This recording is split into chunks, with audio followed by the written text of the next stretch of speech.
Sure, go for it, Jacob.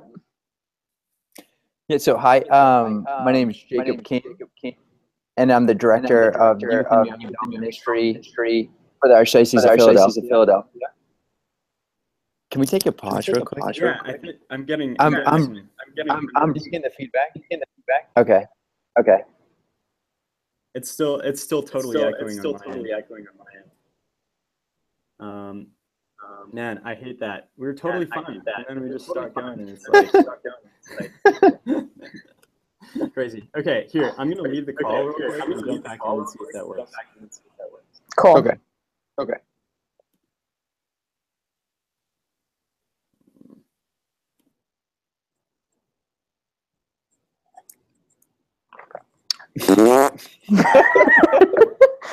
I don't know where the bowel movements came from. I know, you just threw me under the bus the first time. Yeah. Did it? I think it's good. Can you guys hear? No, It sounds good. I can still hear my echo. Huh. It sounds good to me. I could, when I'm talking, I could turn it off right there. You guys can still hear me? Mm-hmm. Okay, I'll just mute it when I'm talking. It's gonna make You guys want me to? I don't know. I think as long as I can hear myself still. It's crazy. Okay,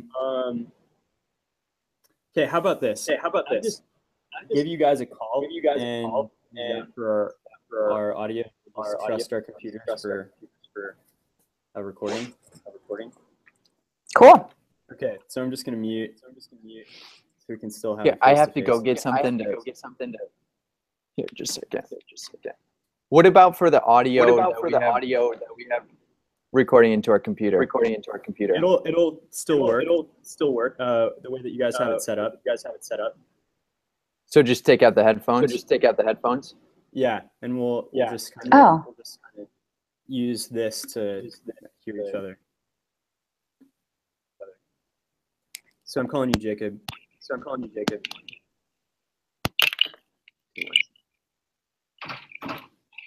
Grab these. My other. Don't plug in. Your headphones? Those don't. Yeah.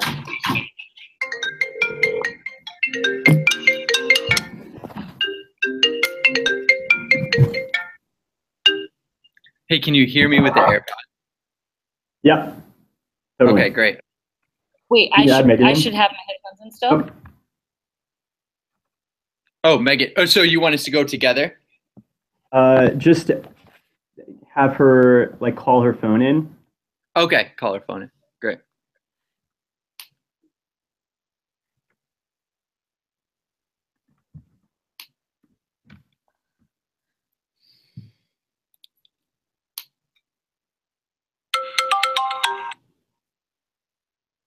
All right. Oh! Why is it doing that? Can you? Is it too close? All right. I can try to go in the studio here. Because it doesn't matter what my background looks like. I can't hear you anymore. Did you mute?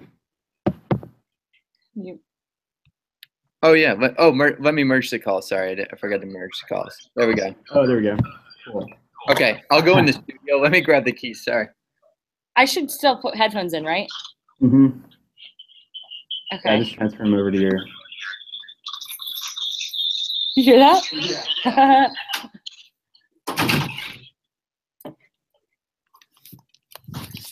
All right, Guys, I'm sorry for the.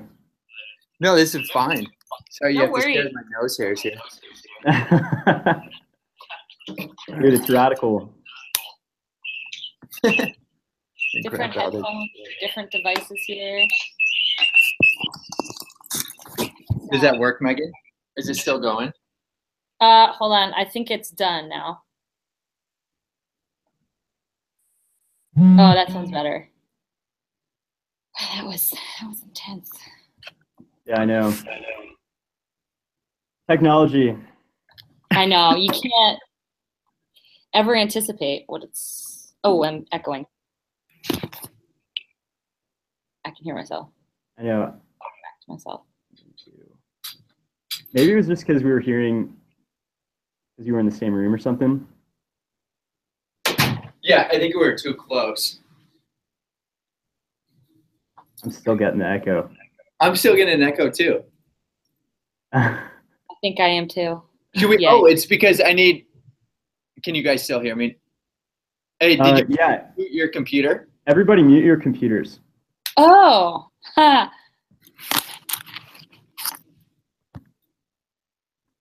How's that? I forgot my coffee. That's essential. Oh, no. That's important, man.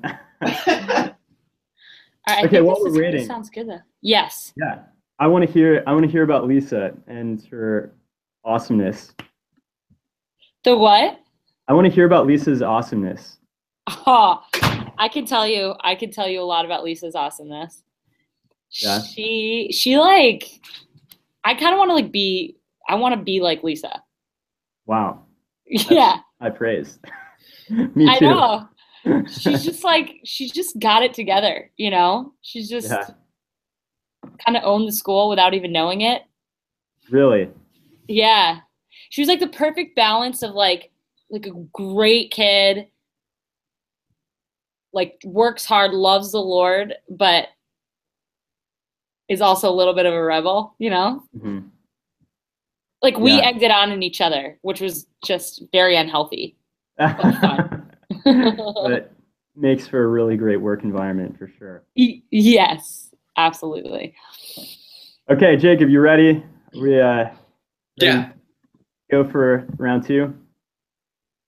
Okay, sweet. Let's try it again. All right, guys, welcome to the Catholic Creatives Podcast, where we interview awesome people. The awesome people that we have on today are the 2 people in charge / running the Anthem rebrand for the Archdiocese of Philly. Their site launches today, a la Glass Canvas. Guys, welcome to the podcast. Thank you. Thanks for having us. You want to introduce yourselves to the peeps listening and tell us a little bit about where you are and what you're doing right now?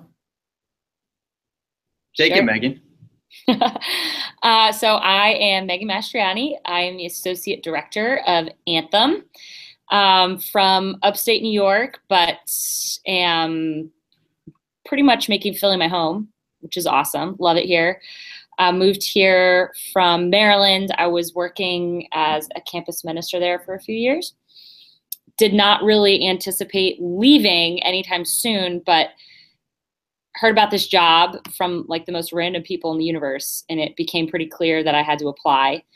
Kind of went through the motions, and once I got the interview and I got the job offer, really was a giant leap of faith, because it's not like I ever like really dreamed of working for an archdiocese, but wasn't really a plan. Why not? You did it? I did. Oh, man. I mean, that's the dream.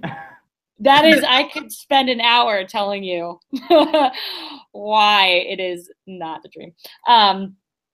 But no, it's been honestly like such a gift. I think Archbishop Chaput, just from the start, I kind of trusted his vision and his heart for youth and young adult ministry. And so I kind of knew going into it that it was going to be a little bit different. But I didn't know Jacob. Like, I never met Jacob. Jacob got the job as director. And that story's crazy because Jacob and I went to school together. We never knew each other because he was a prefect. So he was like girls were bad. Girls. Anti-girls. Yeah. Oh, man, yeah. Yeah. So that was freaky. That was scary. You know, like, who's this guy? I mean, there's so many people. There's so many people in ministry with different ideas. Like, he could have been anybody. Right. And the days that I've doubted, like, Lord, is this really what you want? This is so crazy. This job is so big. I don't know if I can do it. The days that I doubt, I think of how God placed Jacob and I in a team. And I'm like, okay, I believe, because it's just like since day one, it's like same page. It's just the Holy Spirit. You know, he like totally set it up and is totally just like anointed the office and the vision. And like, we're both a little bit crazy. Like, we both have a little bit of a crazy streak that we're willing to just kind of take these risks. And so, yeah, it's been great. Cool. Jacob, what about you? Yeah. So fun fact, we're both here because of Bob Lesnevsky, Righteous Be. So Megan was, she'll go into it with her story. What's that? You both rap? Not at all. When I try, he's lying to you. We rap all the time. Yeah. Sorry, Jacob. Go ahead. Yeah. And so we're both here because of Bob. So like Megan said, I went to Franciscan. I graduated in 2009. I was a pre-thief for 3.5 years, and it was a really good time. It was like rehab from my former life, and it was just such a blessing. But then I liked girls a ton. And so they were told, the principal is like, you need to discern whether you can live, you're called to celibacy. And then by the 3rd year, my spiritual director was like, all right, dude, it is time for you to date. I'm like, oh yeah. So I worked with my spiritual director, but he really encouraged me. He's like, you should stay in the field. You have a great story. I think you could do some good. And so he knew a nun in Pittsburgh who was a principal. So they set me up to teach Latin, religion, and they soon moved me into campus ministry, which I had taken. I was a high school dropout, and I took 2 years of Latin. And so I was like, all right, God, I'll just trust you on this. And I taught religion. Yeah, it was purgatory. But then, and I was having the kids, like I'd have them do Pepsi shots in the morning to wake them up. And teaching was fun, but I didn't think it was my calling. And somebody said, you should get into like campus ministry. And then my wife, fiance at the time, got into a PhD program at West Virginia University, and their associate director position just happened to open up, and I didn't know about it. I had some problems at the Catholic school I was at, and if you know my wife, she's by my side. She gets really heated. She's like, oh, and she's like, I just need to go to confession, get this off my chest. And I was like, all right, call me after confession. And she called me after. I was like, how was it? She's like, well, I don't know if my sins were forgiven, but I got you a job. I'm like, what? And she goes into so much detail in her stories. And the guy heard I was a Franciscan graduate, that I was looking to movies. Like, all right, he can work here. And so I became the associate director of campus ministry at WVU for 4 years. That's where I met Righteous Be or Bob. And I convinced him to come down and be our music director for a little bit. And then this job came up, and I saw Jim Beckman was doing the hiring. And Bob had told the story that Jim was instrumental in his life. In 8th grade, he came to Bob's confirmation retreat and said, I know this sounds crazy, but me and you are going to be working in the field together. In 8th grade. And so I always remember that story. So I applied, and Bob was my reference. And I didn't know Megan, but I knew we had that connection through Bob. So as soon as he heard that we got hired together, he's like, oh my gosh, you guys are going to be great together. So it's been so much fun. Megan is amazing, and it's just such a blessing and humbling to work with her. And she's right, we do crazy stuff. But we're so thankful to work for Archbishop Chaput, who tames our craziness, but also inspires us to take risks and dream big. Yeah, and so one of the major things that is on your website and a value that I think is demonstrated by you guys is the willingness to take risks. But one of those is like, especially in the context of vulnerability and sharing your stories in a really raw and authentic way. How did you discern that as something that you really wanted? And can you just talk a little bit about what that value means to you? Yeah, both Jacob and I, like I said, there was that immediate click. We have the same kind of vision and style. And I think what both of us recognized that work was absolutely essential in ministry, in the success of our ministry, was just our willingness to be vulnerable with the people that we're ministering to, just the honest sharing of hearts, almost like, hey, I'm not above you. I I am just a hungry person showing another hungry person where to get food. You know, like we're just kind of in it together. And I noticed that was really key, even in my ministry with like speaking and stuff, that, you know, to just be as authentic and real as possible. And it doesn't get easier, you know, it's like never easy to do, kind of. But from the get-go, we thought this has to be part of our ministry, because we don't want people to not step foot into the church because they don't feel like they've got it together, or their sin is too big, or, you know, they haven't believed all the things of the church, or they haven't behaved correctly. We really want to create a place of belonging in everything we do. I mean, this is a cornerstone of our office, is we're going by the belong, believe, behave model. So it's always belong first. And in order to feel like you belong, you have to really trust the people that are inviting you. And so to create that trust and to create that sense of family and belonging, it's so important for us to be the ones to step out and say, hey, we work for the Archdiocese, you know, we've got our ministries, but we're right here with you on the journey. So I'd say it was one of the very first things that kind of clicked. Like, we know this has to exist in this office, that everything we do has to be authentic, not curated, not like, you know, I don't know, look at like creating this like idea of a perfection type Christian life. Like, if you do these things, God will grant you this, or this is what it looks like to be a Christian, you know, that kind of just breaking down those walls. Like, what it means to be a Christian is to just be you following Jesus and your story and your sin and whatever you've been through. It's not cookie cutter. So. Right. Jacob, what about you? Yeah, I just by nature, I'm an open book. And so my wife's always like, you need to hold back a little bit more. It's just, I don't know any other way than to be vulnerable, to be in relationship with somebody else. And you know, that experience where you go and share your story at like a high school and you pour out your heart and the kids are like, is it over?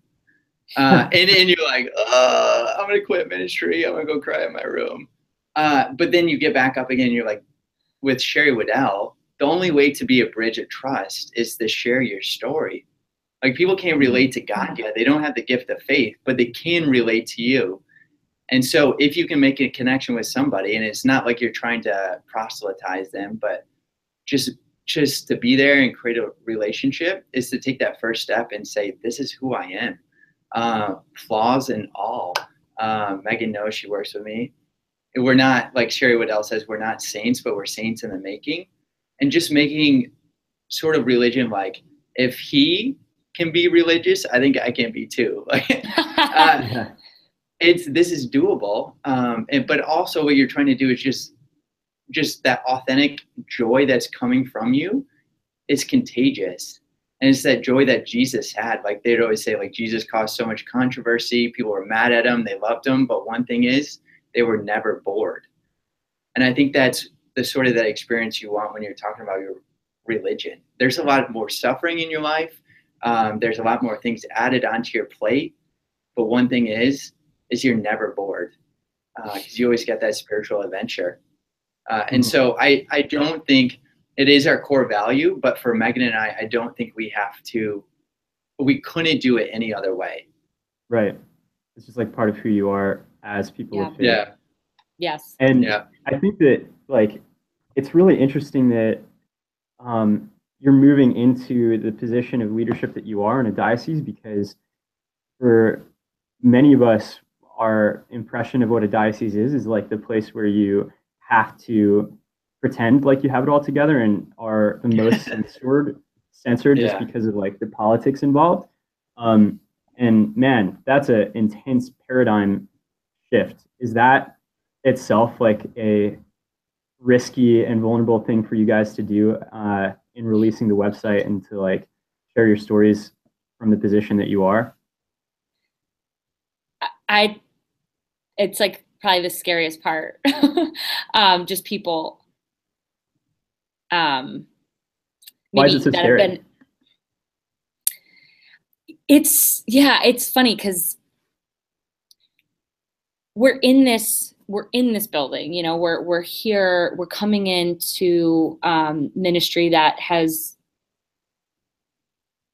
like people in this city especially are very like possessive, kind of like loyal. I don't know if I'm communicating this right. Let me rewind.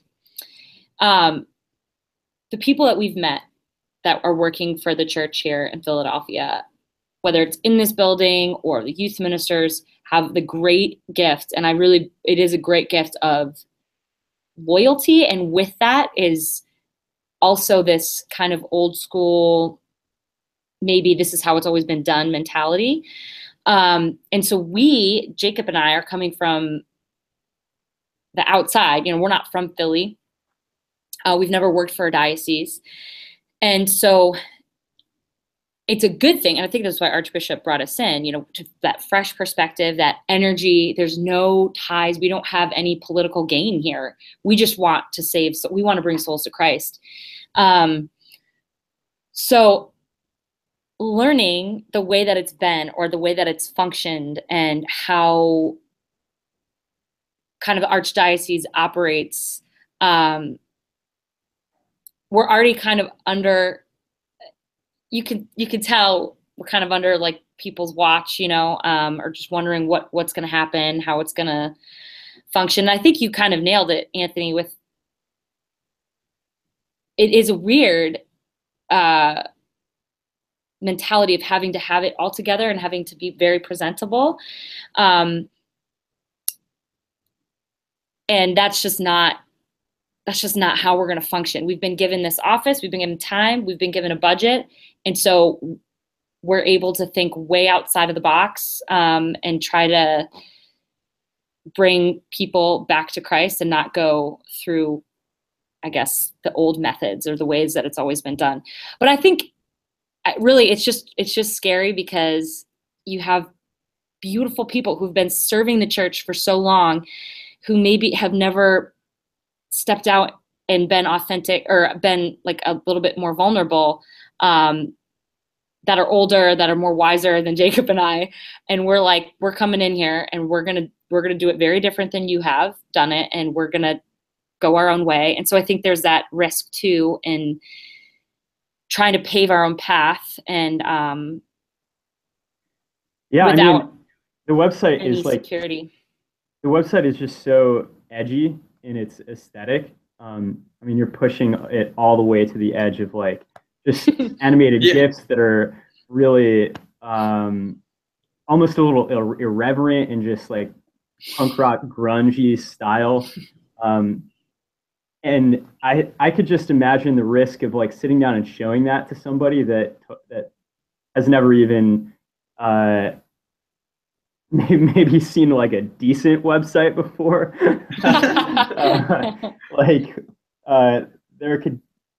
I would imagine there being some like, oh my gosh, are these people going to just like think we're totally discredited and like crazy people? I mean, what's the risk in it for you guys? Like, what are you scared of when you imagine that critique coming your way?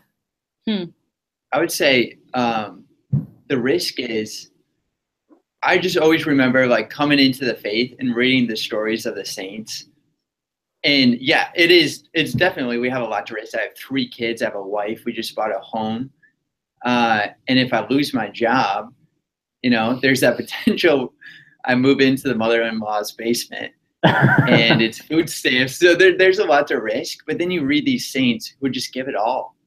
I mean, it's like St. Peter being crucified upside down. It's saints going into leper colonies and they know they're going to die. And I think that's part of the spiritual excitement and adventure, but it's because our religion is a love affair.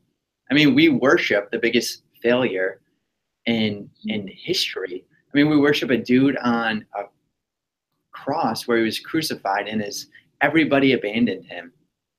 And that's who has faith in us. And Pope Francis just said we're not guaranteed success. Like Megan and I could fail, and this could fail. Mm-hmm. But why God lets us do this is because he's just proven our authenticity and how much do we really love God.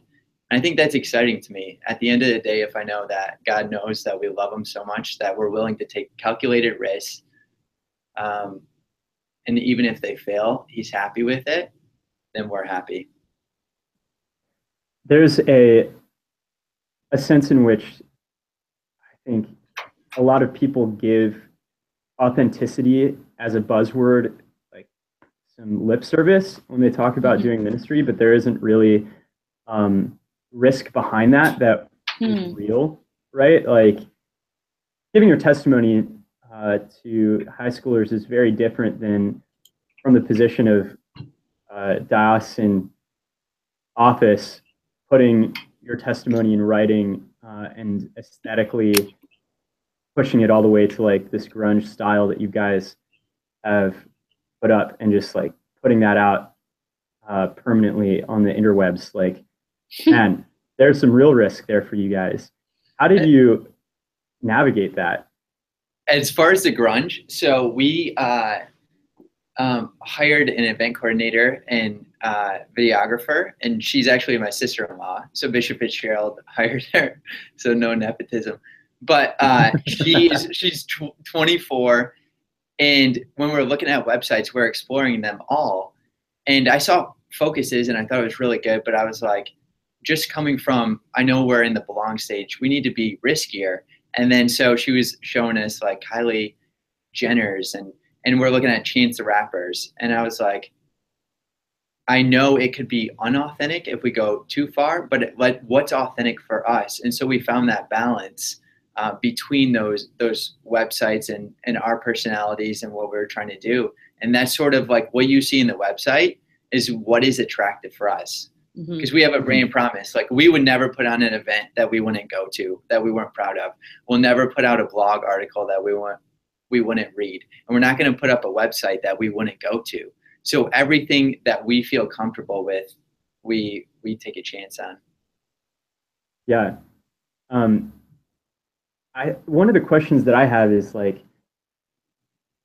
how did you get to the place of being willing to take that risk of rebranding and just totally resetting the direction? Man, it really is a team. I mean, a team effort. I mean, we have bounced these ideas back and forth ad nauseum, really. I think, well, as far as like rebranding and renaming the office, it was a very slow kind of thought process. But once we realized we had to do it, it was like, oh, well, we're just going to go for it, you know? And I think we owe so much thanksgiving and praise to Glass Canvas because they really helped walk us through this. And they really have been holding our hands throughout the whole process and painting the picture for us. The day before my first day on the job, I had moved to Philly. It's like 5 days in. I like didn't even have like a bed, you know, and I'm getting groceries at the grocery store and Jacob calls me. This is when I knew Jacob was like the real deal. He was like, we got to get you on the phone. Your job starts today, not tomorrow. It was awesome. And I'm talking to JM from Glass Canvas. And I remember I was sitting in my car outside of Trader Joe's. My chicken was like defrosting in the back seat. And I just felt like this piece from the Holy Spirit, like these people are so gifted and they're able to help us reach people. They're going to be able to help us reach people where they're at. I mean, ministry, youth and young adult ministry is, if I were a fallen away Catholic, if I didn't even know about the church, it just doesn't sound like inviting. I don't know. I mean, we really wanted to take the risk and renaming, rebranding. And I think through Jacob and I's first few months of meeting people, meeting the youth ministers, meeting the priests, the young adults, it made sense. You know, people like seeing what they needed and where they are, where the what the culture is in Philly. Like, we just need to completely put things, like flip things upside down. So it wasn't that, like, that didn't seem as scary, actually. It was kind of exciting. Like, yeah, we're going to rename the office. And it was a fun, crazy adventure. And how we went about that. We came up with the dumbest names at first. And we thought they were like the best. And Anthem was a risk. I didn't actually want it. When they first said, I was like, nope, I will never, ever work for anything named Anthem. So Megan and I, just to contrast, I am very impulsive and I'm very quick, and I'm like, yep, let's do this. And Megan's very slow to it. So by the time I convince Megan, I'm like, let's just do it. And she starts to warm up to it. And as soon as she's warmed up to it, I'm already sick of it. So we keep each other balanced on that.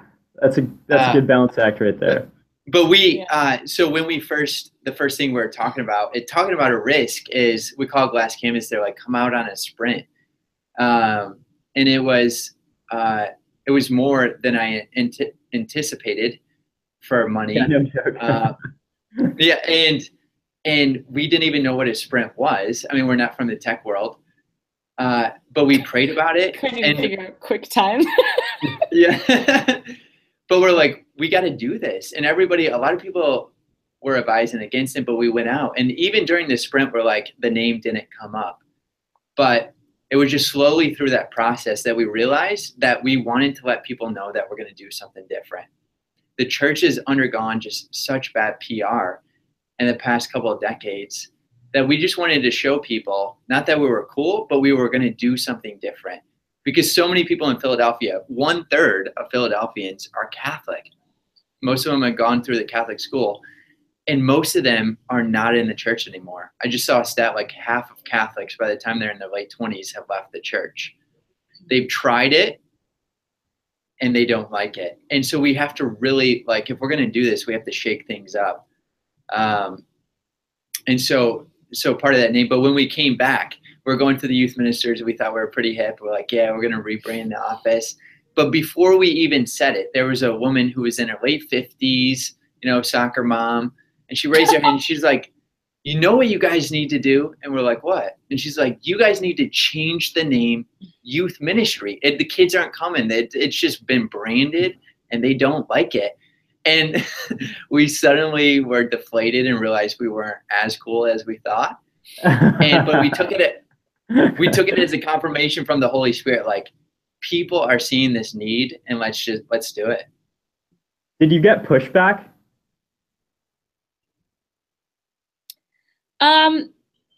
A little bit, yeah. It wasn't we've gotten worse pushback, I think.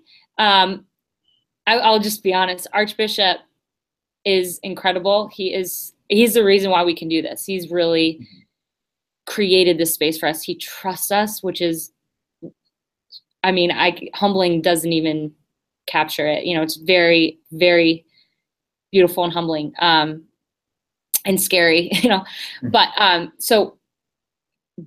with the whole rebranding and the name change, it was a little bit of it wasn't a pushback. It was more of just hesitancy, which I think was healthy. I think he wanted us to really stand behind it. So it was almost a good thing.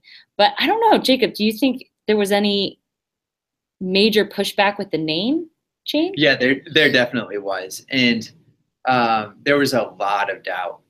And especially like from other directors, which very good intentions, but that's a good point. Yeah. They didn't see it. And talking about change management, we had gone through the sprint, we had been walked through this process, and we really came to it as a team. And so people didn't walk through with us. So they obviously couldn't see it, but we could see it. And so there was pushback. And even with Archbishop, he didn't understand it at first, but the greatest gift he has is he is a risk taker. And he just trusts and he identifies, and he's such a good leader, and he identifies people that he puts his trust in and lets them take risks. Like when Megan and I came in, he said, I want you guys, your job is to be dreamers. And as Franciscan graduates, that's, you can't get anything better in ministry. And so sometimes he doesn't, our dreams aren't what he would dream, but he trusts us. And so there was pushback, but it's healthy pushback. And anytime you do something that's different, you're going to get that pushback. One of the questions that I had, and I think that's gone around, right? Like, everybody knows about the Anthem rebrand. Like, you guys are sort of the flagship. Like, you're the first ones to really, even that I've heard of, actually rename a diocesan ministry, and so that kind of resource into working with a professional agency to do that. Like, a lot of other offices that I know are just like, we'll be different, and we'll do that by changing the events that we're going to do, or like sort of internal language, but that don't want to change the name or do some sort of like professional agency sprint or anything like that. They want to do all that internally. Like, why do you guys feel like you needed to do a rebrand, and name change, and to put all the resources into like into hiring an agency to help you through that? Well, I guess first thing is, as you could tell, Jacob and I, our gifts don't lie in like the actual like art or the follow through, or even learning how to, do QuickTime on our lab. So we knew we needed help with, like, we had the dream, we had the vision, but it was a matter of actually executing it. Mm-hmm. So, I mean, there was that. And I think when we first reached out to Glass Canvas, we didn't really know what we were getting ourselves into, per se. What did you think that you were asking them for in the beginning? Honestly, just a website. Yeah. Like, we knew we needed we wanted something like cool and attractive, and not like, that's not the end. The end is to attract people, it's right. Like, so we knew we needed that, and reaching out to them, we thought they were really well done. And once, like we kind of mentioned earlier, what Jacob was saying, walking through the process with them, we saw the importance of really like building a structure, not just like fixing the outside of the car, but like making the engine really run well, like you really have to have a base, which is rebranding. So I think, shoot, I had a thought. You asked a question that I got off on a tangent on. What was your question? Yes. Specifically about why not just do events and have an internal, this is what we're going to do. Yes. Yeah. So we were given, like I said, this blank slate and this budget, and when Archbishop gave us the freedom to dream, and just seeing the churches, and like Jacob said, a third of this city is Catholic. We thought, Lord, we can't just do what has been done. We have to reach as far as we can out into this church, into the archdiocese, and to not just cater to the people that are like walking the walk. And we want to feed them and nourish them. Absolutely. We all need it. But I also think what has propelled us forward is that we're not doing a great job of evangelizing. And so to kind of be the example in that, and we're just hoping that this inspires the people that are, faithful Catholics, like taking the risk so that we can bring people back. And I would say putting on events is sort of like putting a Band-Aid on a gashing wound.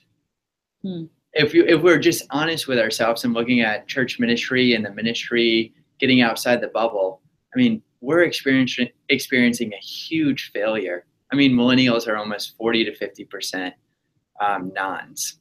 I mean, we're going to see empty churches. So we're trying to take any steps we can. And to be honest, when I was a young adult in Pittsburgh, I would see events, and just coming from my background, I was like, nah, I'd just rather go hang out with my buddies. They just weren't really attractive to me. And it sort of had the type that I didn't know if there would be other people like me. And so we really wanted to create an atmosphere. It's not just our rebranding. That's sort of the wrapper of our events are going to be totally different. We just don't want you to come here and talk. We want to have events where people can gather. They can first get a community. They can be around other people that can be potentially that bridge of trust. And so we want to do things totally different. And some of the things aren't going to work, but some of the things we hope will be pilots for future ministry, so we can regain some of these lost souls. Yeah. So one of the things that we've been doing with other young adult groups as we go through the rebranding process has been that, or just discovered, is that the experience of going through all of the decisions about aesthetic direction really forced the values into a concrete, objective thing that helps to force all of the other things that you're doing into a relief, right? Like you look at this and you're like, does this fit, or like, does this event that we're doing fit this like brand? Does it fit what we're looking at and talking about here? Was that one of the things that you guys experienced as you were going through the process? Where you like saw, looked at all of the different components of your ministry and the things that the office could be doing or was already doing, and compared that to this aesthetic direction that you had, this grungy, vulnerable thing, and said, this fits, it doesn't fit. I think it's, so when we were talking about it, is really people don't want to belong to an organization. They want to belong to a community. And so if you look at different, even lay apostolates like Focus, it's really centered around the charisms and the style of Curtis Martin, and really those gifts. And so we sort of built it around who we were as an office, and not just sort of what we thought it should be, but sort of who we are as a core. And so that's what we're trying to do, is sort of go with the charisms that we have in this office and really sort of go with that style. So even for events and rebranding and everything is really based upon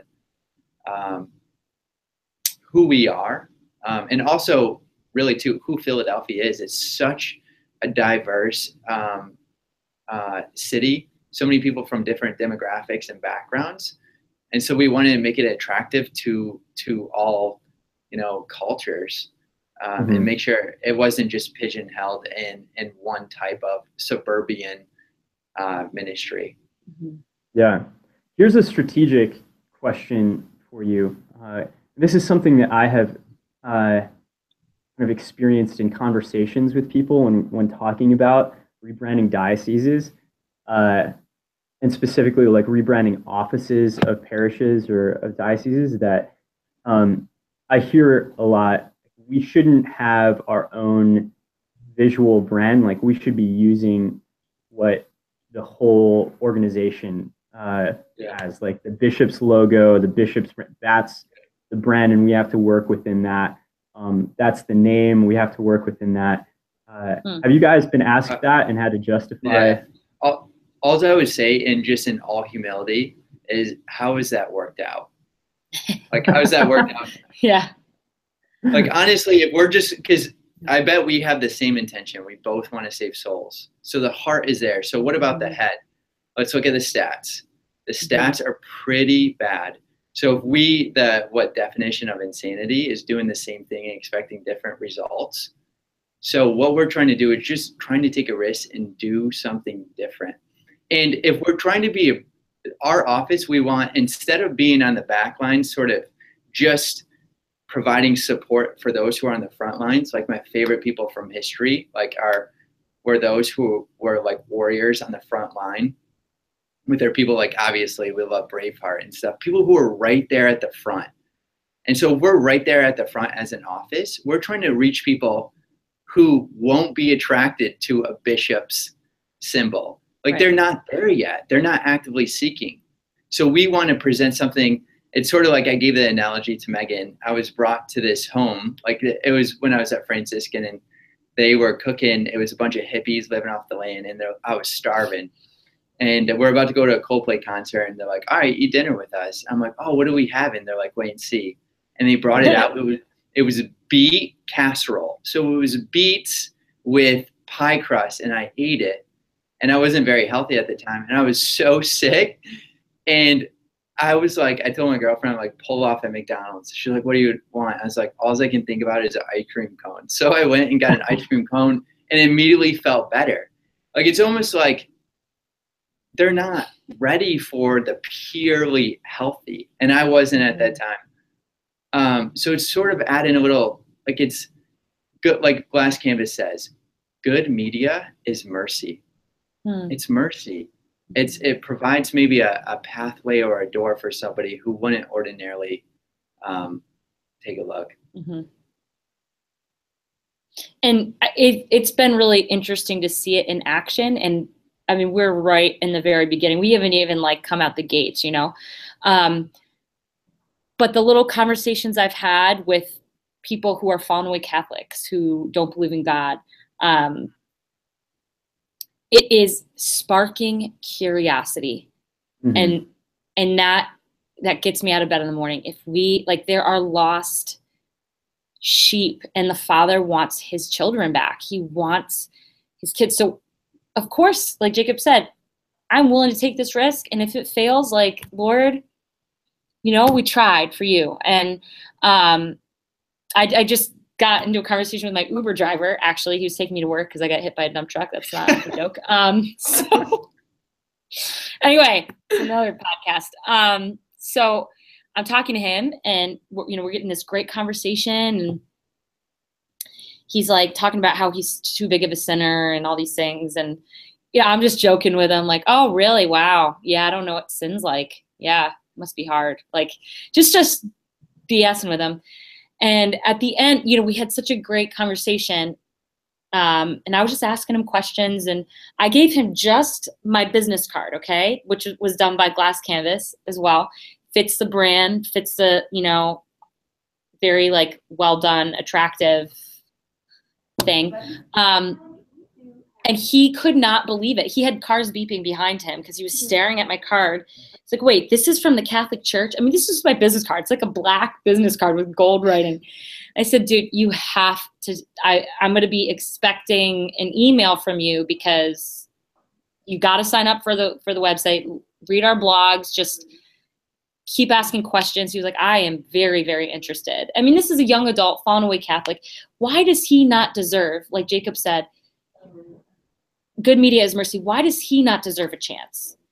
Why does he not deserve a chance to come back, to join in on our events? And even the way that we are modeling our events, it's going to be different for youth and young adults. For youth, it's really going to be through our youth ministers, training, supporting our youth ministers, trying to give them the best of the best prayer from Patrick Lencioni, you know, different, like a holistic kind of training so that they can be the best youth ministers, be authentically who they are, and bringing their youth back. For the young adults, we're kind of like the ministers for the young adults, but our model is it's like a funnel. The top of the funnel is going to be an event that any young adult would want to go to, for the most part, assuming every young adult would be attracted to something like this. So our first event will be the Oktoberfest. It's going to be in October. It's going to be at this beer hall, and we've got a ton of spots open. I think like 500, maybe, wow. No, 300. Yeah, so you should come up. Everyone who's listening to this podcast, come up. I'm sure you'll fill it up with people from Philly. I think that there's probably 500 people out there that want beer. Yeah, that's a great point. So, yeah, it's just, you know, we're going to have strategy behind that. You know, so what are we going to do from our place, from our position? We're all of the people that already belong, believe, behave, you know, the people that are going to mass, have prayer time, whatever. how can we get all of the young adults behind it so that when people come to this event, we're reaching out to them, evangelizing, getting them to sign up for our Anthem list so that they hear about the service project that's coming out. They hear about Anthem Live. What's Anthem Live? Mm-hmm. You know, hear about all the different events that we have, and just trying to get people to get that curiosity going, to create relationships, and let the Holy Spirit take it from there.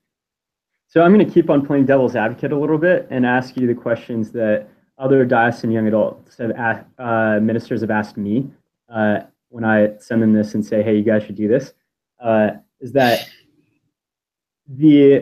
one of the challenges that every young adult office has to face in modeling ministry is that I think often other ministers can look at you as competition, honestly. Like, oh, now you're putting on events. Like, are you just some sort of like parish organization?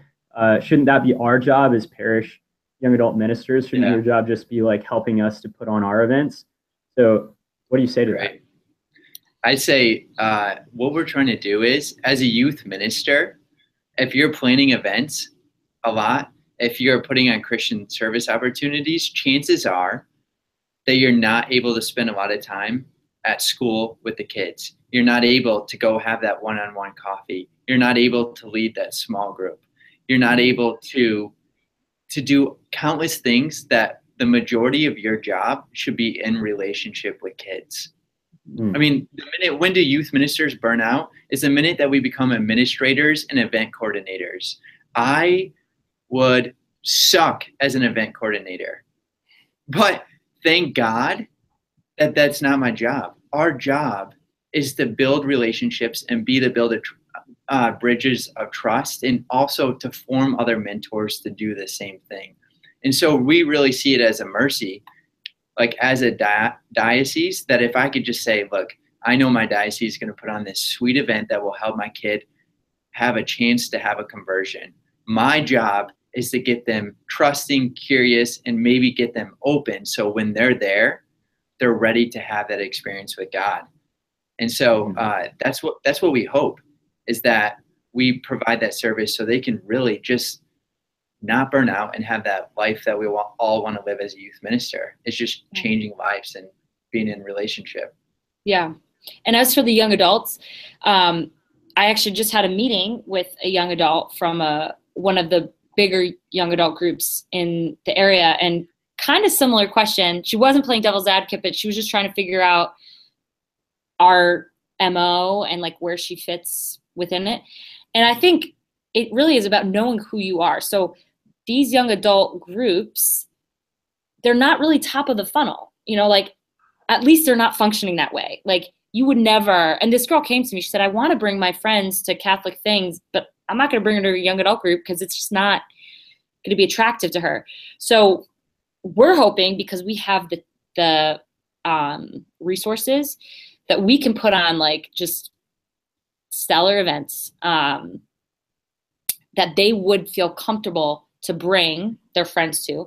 And then within that young adult group, which is a little bit further down the funnel, you can have a Bible study, or it is a little, you don't have to like, it doesn't have to be as, I guess, attractive per se. You know, you already have that relationship with the people. I don't know if I'm communicating that clearly, but I think a lot of the young adult groups have thought that they're at the top of the funnel, or like Theology on Taps is the top of the funnel. It's Theology on Taps are not the top of the funnel anymore. You know, you're not going to bring anybody that is curious about the faith and don't you want to say, learn how to discern your vocation at a bar? Is that the first thing you think of when you're contemplating Jesus? Case in point. Yeah, I just got back from speaking at a Theology on Tap, and it was like, I've never even been to Theology on Tap before for that reason. Like, I'm just not interested. So it was this really funny, like, experience of like, now I have to speak at one. What am I going to say? Like, I'm supposed to talk for an hour. Like, I wouldn't want to listen to me for an hour. I brought out like, this handout that we had made for the 635 down here in Dallas, which was how do you put on a dinner party? And I was just like, all right, today we're going to practice how to put on a dinner party. I'm going to hand these out, and you guys are just going to like ask these questions to each other and get super vulnerable. And yeah, so that was, I thought, much more valuable than that's so cool. Spending a lot of time in a talk. That's awesome. Yeah. Like, this is the most different theology on tap I've ever been to. That's awesome. It's a good thing. Anyway, and I actually, this was like a really vulnerable thing for me too, because I'm not a Catholic speaker. Like I'm not on the circuit anymore, you know. I've let the rust come on because of doing the agency in Catholic Creative. So like having to follow up these name acts that are the major sort of players that always just have everybody laughing and eating out of the palms of their hands as they talk about relativism in the church or whatever, you know. I'm just like, am I just gonna like be completely rejected here by doing something 100% different? And like, I know that I've ruffled some feathers with past experiences of doing that kind of thing, and it turned out the risk was totally worth it. The reward came and everybody was pumped. But even as I started the talk, I was like, I think that vulnerability is the most important thing for having authentic community. And since I'm talking about community, I'm just going to be super vulnerable and tell you, like, I had to go to the bathroom like 3 times before this talk. I'm like shaking right now because I'm like super nervous, but we're just going to go for it.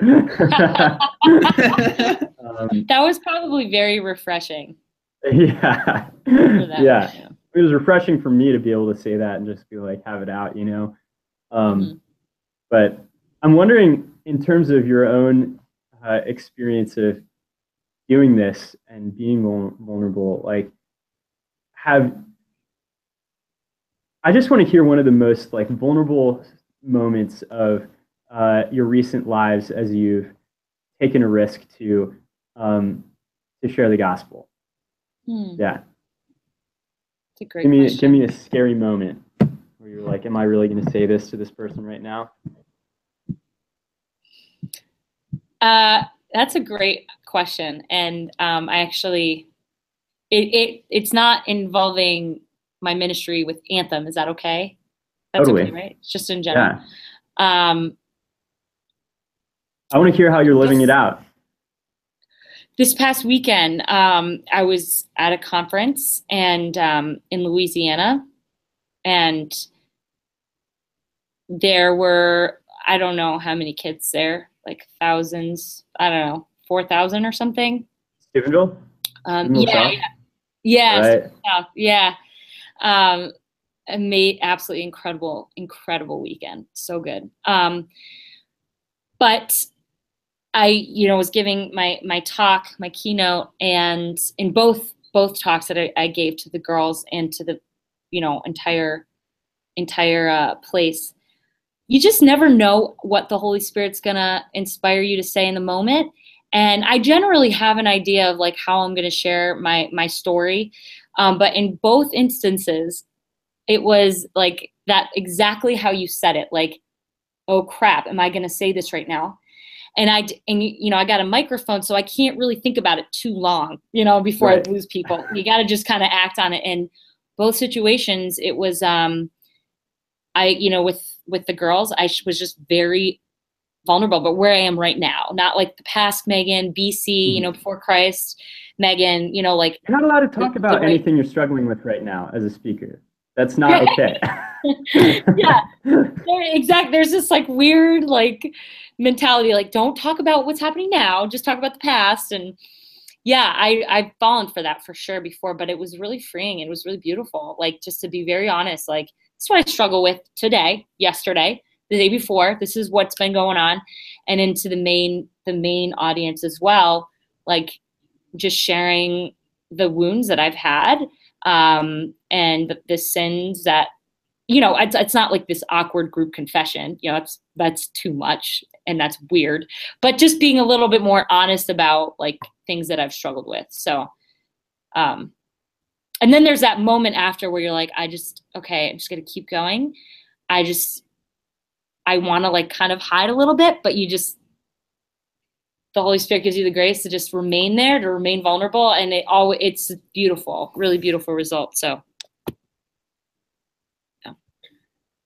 Yeah, I would say, I was asked, so my grandma passed away a couple of weeks ago, and she was instrumental in my conversion.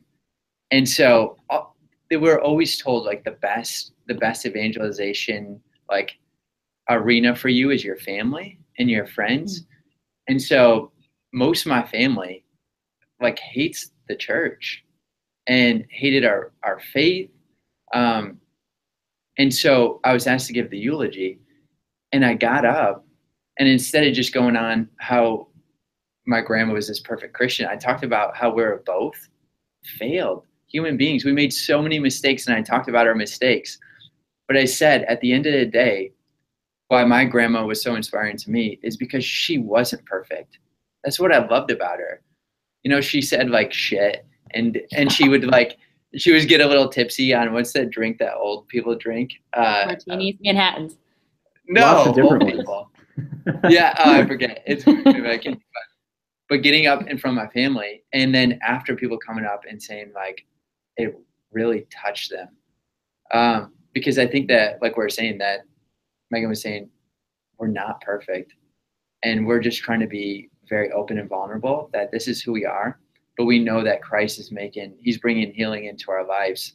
So that was really tough. It was in front of my whole family. But yeah.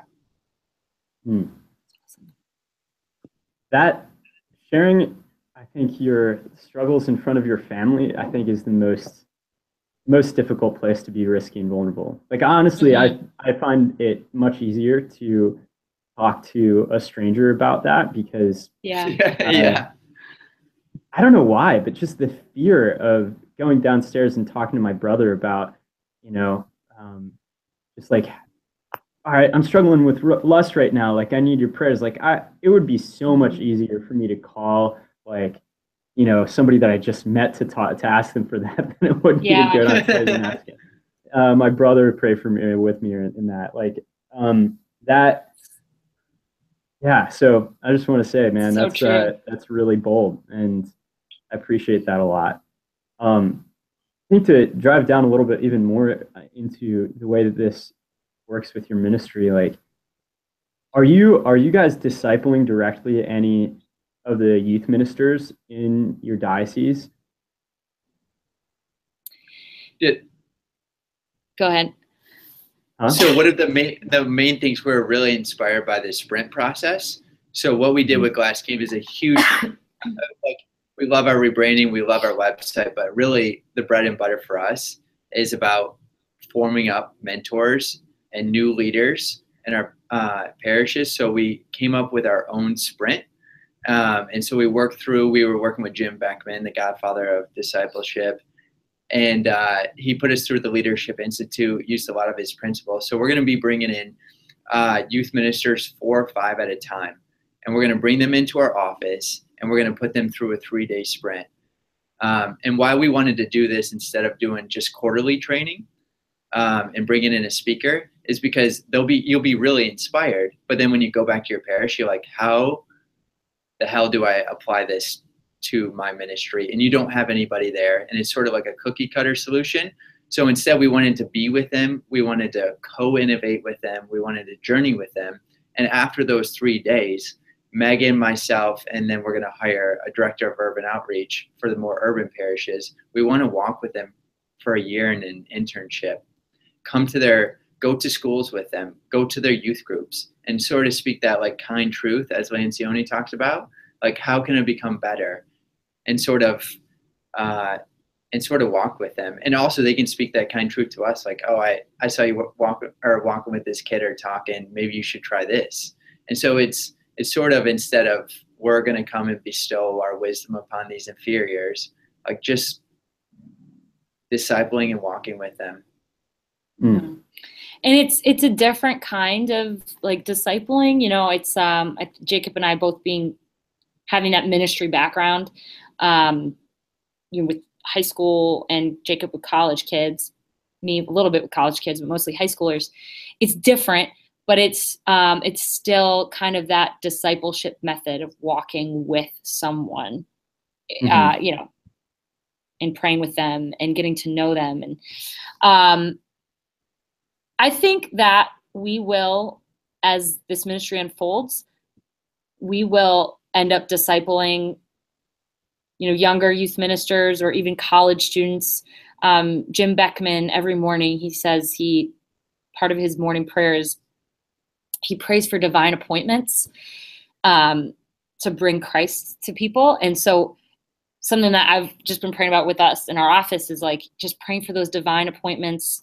You know, who does the Lord want us to disciple? And maybe, who knows, maybe it's someone who's interested, who read our blog, who's fallen away Catholic. I mean, that would be like a delight of my heart if like you had someone come in that was curious about the faith and really getting to know them and walking with them.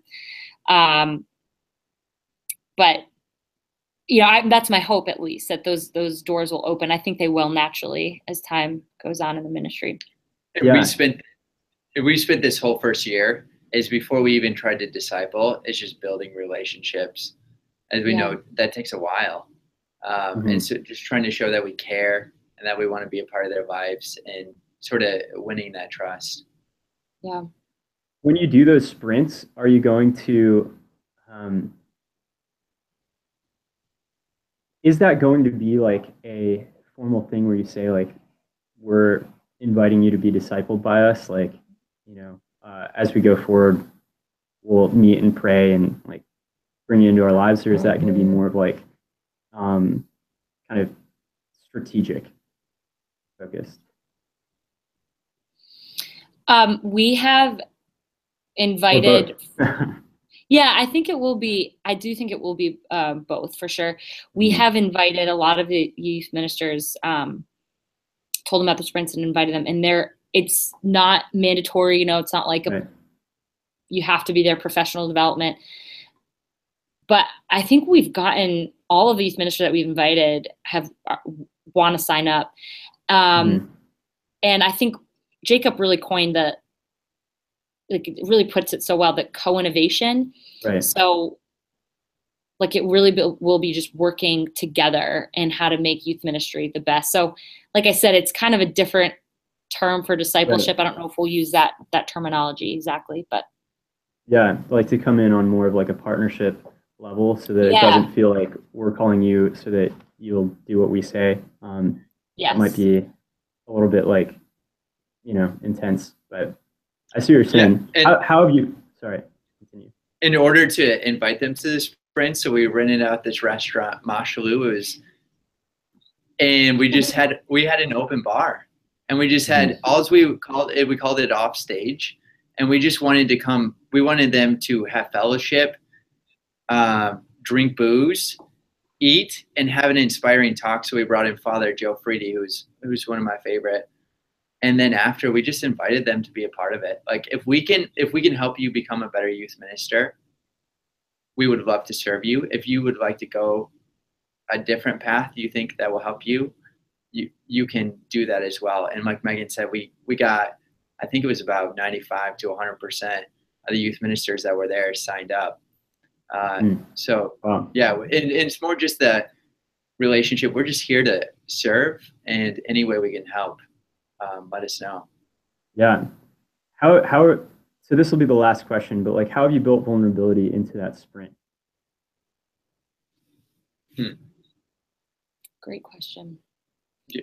I think it's kind of like what we said in the beginning. It's so much a part of who we are, that it will be just woven throughout, just in our natural demeanor and our presentation. We already have built a lot of relationships, so we have shared our stories and shared our hearts. So we've kind of already started that vulnerability, you know. So I think it's just going to be naturally woven throughout. We're going to have a time of prayer with them. We're going to talk about healing and wounds. Like we're called to be wounded healers. And I've noticed in my own life and in other ministries, like a block a lot of times in being vulnerable is that we haven't yet been vulnerable with the healer, with the divine healer. Like we have wounds that we're just, and from those wounds can come insecurity, jealousy, you know, self-hatred, whatever, anxiety that can be born from that. And so to really encourage the youth ministers to let Christ into that and to give them a time of prayer, to introduce them to, you know, different ministries like Unbound, and obviously like time of confession and adoration and things like that. So, and just sharing like our own stories of that woundedness, and hopefully that will encourage them to be open. Yeah. And like Megan said, the first thing we're gonna do in the sprint is, besides like welcome them to Anthem, is we're gonna go deal with healing and wounds, and we're gonna go and we're gonna pray together. We're gonna sort of unveil, and Megan and I will become vulnerable, talking about our wounds, and sort of we feel like that's the first morning / afternoon that will set the stage. And you can't give what you don't have. So that's really the first thing that we built into the sprint. If they leave with nothing else, then wounds have been healed or it began, then I feel like we've really had a success. Man, that is so beautiful. I want to go through one of those sprints. Come on up. But yeah. I know, guys, that we've been on for a while, so I don't want to take all of your time, but I just want to, you know, affirm you for the risks that you've been willing to take, both in the rebrand and the rename, but also I think more deeply with the way that you're approaching your ministry, by unveiling your own kind of personal lives to, I guess, to the youth ministers and then to anybody else that's curious, right? So I think that there's just so much power in that kind of risk taking. There's so much about the way that gives permission to other people to be open, that's freeing, right? So yeah, praise God for your risk, and thank you for what you're doing. Thank you. Thank you for what you're doing. Yeah, thank you. Seriously. All right. Well, I'm going to look forward to seeing you guys at the convocation, and hopefully we can be like all those old people that drink Bloody Marys and get tipsy. But, yeah, anyway, have a good rest of your afternoon, and I will really look forward to seeing what dropping this website and rebrand does to the diocese. We should do another check-in in a year to hear the history. Yeah, good idea. Yeah, if we're still here. Cool. It hasn't failed. I'm sure that it won't, but I'll let you guys get to the rest of your day, and yeah, again, just really grateful. So peace out, y'all. Thank you. Thanks so much. We'll see you soon. All right. Bye, guys. God bless.